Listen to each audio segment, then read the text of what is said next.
So I was a California State Assembly member. I was the Speaker Pro Tem of our California State Assembly, the #2 officer in the Assembly for 10 years. And prior to that, I was a City Council member and mayor in the city of South San Francisco, which we like to remind people is the birthplace of biotechnology.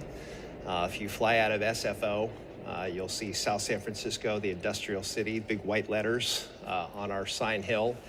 That is my hometown, and I was a small business owner before that. I had a small communications business, and I was a legislative aide to Jackie Speier, my predecessor in Congress, when she was a state legislator. I worked for her as an aide.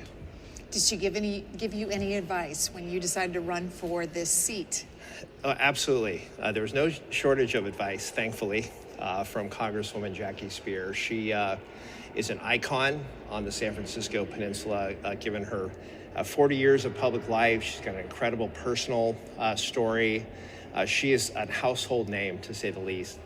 And frankly, it was surprising to everybody, frankly, when she announced her retirement. She suggested that I run. She had been watching me not only for my days as an aide to her, but as a state assembly member, state legislator in my own right. And she thought I was a worthy successor.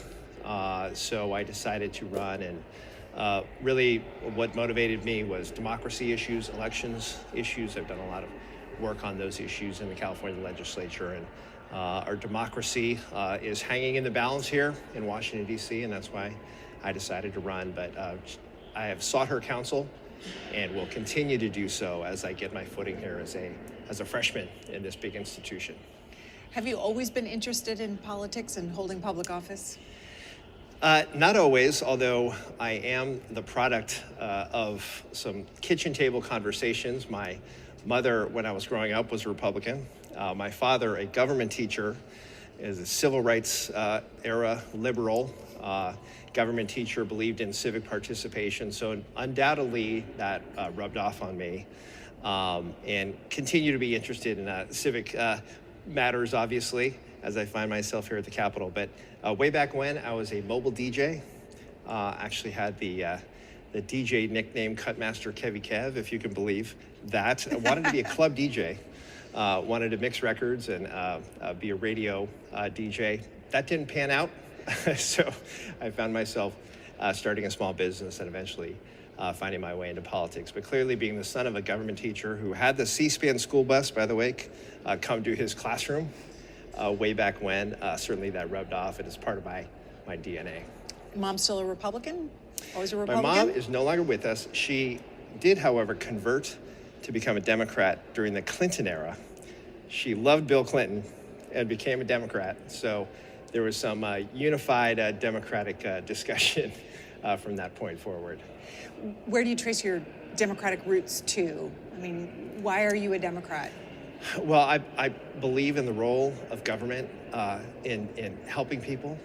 Basically, public investment, I think, is crucial to building a better America. I think growing up in my father's household, where civic engagement and the role of participating in one's government was so central, I think that really made me a Democrat.